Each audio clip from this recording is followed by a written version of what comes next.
오늘 함께 볼 말씀은 구약 잠언 29장 1절에서 14절 말씀입니다. 잠언 29장 1절에서 14절 말씀입니다. 제가 본문 전체 읽고 말씀 전하도록 하겠습니다.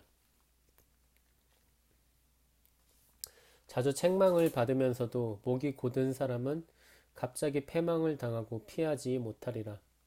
의인이 많아지면 백성이 즐거워하고 악인이 권세를 잡으면 백성이 탄식하느니라.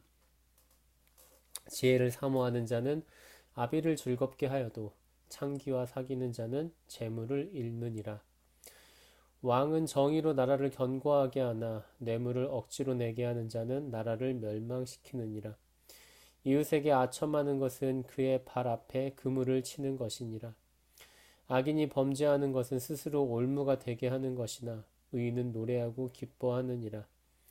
의인은 가난한 자의 사정을 알아주나 악인은 알아줄 지식이 없느니라. 거만한 자는 성읍을 요란하게 하여도 슬기로운 자는 노를 그치게 하느니라. 지혜로운 자와 미련한 자가 다투면 지혜로운 자가 노하든지 웃든지 그 다툼은 그침이 없느니라. 피 흘리기를 좋아하는 자는 온전한 자를 미워하고 정직한 자의 생명을 찾느니라. 어리석은 자는 자기의 노를 다 드러내어도 지혜로운 자는 그것을 억제하느니라. 관원이 거짓말을 들으면 그의 하인들은 다 악하게 되느니라. 가난한 자와 포악한 자가 섞여 살거니와 여호와께서는 그 모두의 눈에 빛을 주시느니라. 왕이 가난한 자를 성실히 신원하면 그의 왕위가 영원히 견고하리라. 아멘. 오늘 본문은 한 나라를 통치하는 사람이 가져야 할 바른 자세가 무엇인지를 보여줍니다. 먼저 오늘 본문의 주제를 짧게 요약해서 말하자면 한 나라의 통치자는 정의로 나라를 다스려야 하지 불의로 다스리면 안 된다는 것입니다. 사실 이러한 교훈을 모르는 사람은 없습니다. 하지만 오늘 본문은 불의가 나쁜 것임에도 불구하고 이 세상에서 계속 자행되고 왜 자행되고 있는가에 대해서 말하고 있고요. 또 그것에 대하여 통치자에게 경계의 말씀을 주고 있습니다.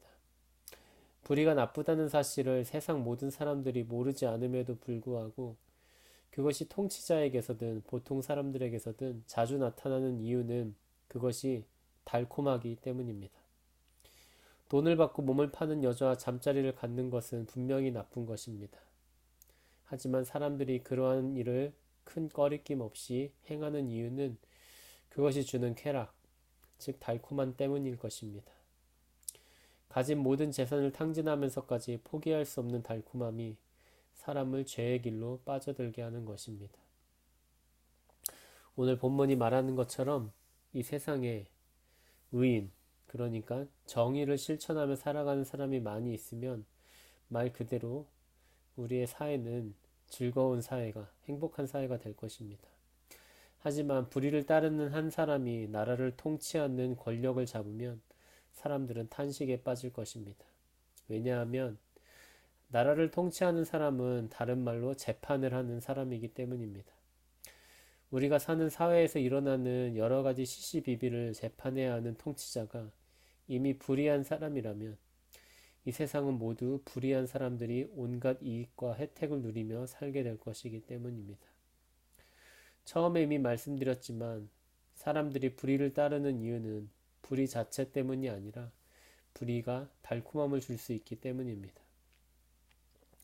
정의와 불의를 따지기보다 무엇이 나의 기분을 좋게 해주는지, 이익을 가져다 주는지만 따지는 사람이 한 나라를 통치하게 되면 그 사회에서 사는 것은 정말로 불행해질 것입니다. 그런 사람이 통치하는 사회에서 사람의 생명 자체의 존귀함은 무시될 것이고 우리들은 이용 가치에 따라 서로를 차별할 것입니다. 그런 세상에서 존중받는 사람은 소수에 불과할 것입니다. 내가 만약 그 소수에 들어가면 큰 문제가 생길 것이 없다고 생각하실 수도 있겠지만 비율적으로 봤을 때 우리 대부분은 존중보다는 차별을 받는 쪽에 더 많이 처해 있을 것이 사실입니다. 그리고 단순히 우리가 상대적으로 차별을 받는 쪽에 처해질 확률이 높다는 것으로 이해할 사항은 아닙니다. 우리가 하나님을 따르는 하나님의 백성이라면 말입니다. 가난한 사람을 압제하는 통치자든 악한 자에게 억압을 당하고 있는 가난한 사람들이든 그들의 생명은 오직 하나님께 달려 있습니다. 본문 13절은 여호와께서는 그 모두의 눈에 빛을 주시느니라 라고 말씀합니다. 이 말은 쉽게 말해서 하나님께서 모두에게 생명을 주신다는 말입니다. 여기에서 우리는 통치자에 대한 하나님의 두 가지 경고를 볼 수 있습니다. 먼저 사람의 생사의 여부는 하나님께 있다는 것으로 사람의 생사를 결정하는 하나님의 심판이 반드시 있을 것이라는 경고입니다. 그리고 두 번째는 하나님 앞에서 모두 평등한 생명인데 높은 자리에 올라 권력을 가졌다고 해서 다른 사람들을 억압하는 것은 하나님의 뜻에 어긋나는 행동을 한 것으로서 하나님의 심판을 받을 것이라는 경고입니다. 오늘 본문은 우리가 어떤 통치자에 대한 판단을 할 때 그 사람이 나에게 준 달콤함 때문에 그 사람을 좋은 통치자라고 말하는 것은 어리석은 일이라고 말씀합니다. 우리는 정의를 행하는 사람을 좋은 사람이라고 해야 할 것입니다. 정의는 이웃의 생명과 삶을 존중하고 그들을 기꺼이 돕는 것입니다. 우리가 하나님을 선하시며 정의로우시다 라고 말하는 것은 하나님이 사람들을 사랑하신다는 사실에 근거합니다. 그 하나님의 선하심을 따라 이웃을 사랑하고 또 이웃이 어려움에 처할 때 기꺼이 돕는 사람, 그것 때문에 자신은 좀 손해를 보고 불편하더라도 그렇게 하는 사람이 정의롭고 지혜로운 사람입니다. 함께 기도하겠습니다.